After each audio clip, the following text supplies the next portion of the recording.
મારું નામ લાલજીભાઈ બાબુભાઈ સોલંકી, આણંદપર ગ્રામ પંચાયત સરપંચ. હવે કાલની મેટરમાં ન્યૂઝમાં મારી ઉપર આક્ષેપ એવા થાય છે કે લાલજીભાઈ સરપંચ ઉઠીને જે બૈરાને ન્યાય અપાવવાને બદલે અન્યાય કરાવે છે. હવે એ આખી મેટરમાં વસ્તુ એવી હતી કે એને કોર્ટમાં દાવો કરેલો તો કે મને 100 ચોરસ વાર પ્લોટ મળેલ છે, પણ હકીકતમાં કોર્ટમાં એવો ચુકાદો આવ્યો કે ભાઈ રૂડામાં આવતા ગામમાં ખાલી 50 વાર પ્લોટ જ આપે છે.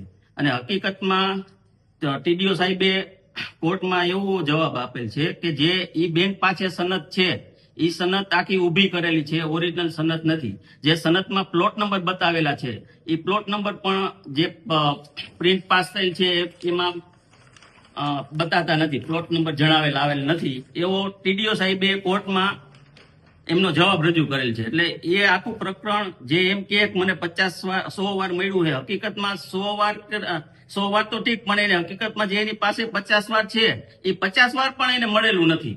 એ પણ આખી સનદ ડુપ્લિકેટ છે અને ખોટી ઊભી કરેલી છે. આ એમની સનદ છે. આ સનદમાં અહીંયા સનદ રજીસ્ટ્રેશન નંબર આવવો જોઈએ, તે નંબર નથી. આ ઓરિજિનલ સનદ છે. આ સનદની અંદર ક્રમ નંબર લખેલો છે.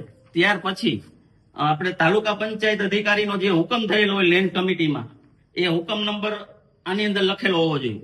આની પાસે જે સનદ છે એની અંદર એ હુકમ નંબર નથી. ત્યાર પછી જે તાલુકામાંથી ઓરિજિનલ સનદ આવી છે જે બને છે એની અંદર કોમ્પ્યુટરાઇઝ આખો પ્લોટ નંબર અને નકશો ને ચતુર્દિશા બતાવવામાં આવે છે. આમની અંદર ખાલી બોલપેન થી લખી અને ચતુર્દિશા અને પ્લોટ નંબર બતાવેલો છે. ત્યાર પછી બીજો એક આ ટીડીઓ સાહેબનો જે કમિટીમાં હુકમ થાય જેને પ્લોટ મળવા પાત્ર છે, એમની અંદર આ 5/7/16 તારીખે ટીડીઓ સાહેબે હુકમ કરેલો એવો એ બેન રજૂ કરે છે. હવે એની અંદર ટીડીઓ સાહેબની આ સાઇન છે, ઈ સહી અલગ છે. ત્યાર પછી એને જે સનદ આપી એની અંદર ટીડીઓ સાહેબની સહી અલગ છે. એટલે કોર્ટે એવું કીધું ભાઈ આ તમારી પાસે જે સનદ છે તે સનદ તમને 50 વાર પણ મળેલ નથી, તમે અત્યારે સરકારી ખરાબાની અંદર બેઠેલા છો, એવો કોર્ટમાં ચુકાદો આવેલો છે. હવે ઈ બેનને એ હુકમ જે થયો એ સારું ન લાગ્યું એટલે મારી ઉપર આક્ષેપ એવો કરે છે કે ભાઈ તમે અમને ન્યાય નથી અપાવતા. પણ ન્યાય મારે આમાં કેવી રીતે સાહેબ અપાવો, જે એને હકીકતમાં પ્લોટ મળેલો જ નથી, કે ઈ જે બેઠા છે એ સરકારી ખરાબામાં બેઠા છે. એટલે બીજા કોઈને ભાઈ આમાં છાંટા ન ઉડે, સરકારી થોડું ઘણું કે આડા અવળું દબાણ હોય એને હિસાબે બીજા માણસો, ગરીબ માણસો ન મળે એટલા માટે મેં એને સમાધાન માટે ફોન કરેલો હતો. કે મેં એને નથી ધાક ધમકી આપી કે નથી તુકારો દીધો. મેં ખાલી એને એટલું કીધું બેન તમારું આ જે છે એ તમે જો કાયદાકીય રીતે લડવા જશો તો આય પણ પડી જશે, એના કરતા તમે બેટર છે સમાધાન આ ભાઈ હારે કરી લ્યો, જગદીશભાઈ પીઠવા. જગદીશભાઈ પીઠવાનો જે એની બાજુમાં જ પ્લોટ આવે એ પણ એ રીતે જ છે, ડુપ્લિકેટ સનદ છે, નથી એમાં સહી સિક્કા કે નથી તાલુકાની સ્ટેમ્પ મારેલો.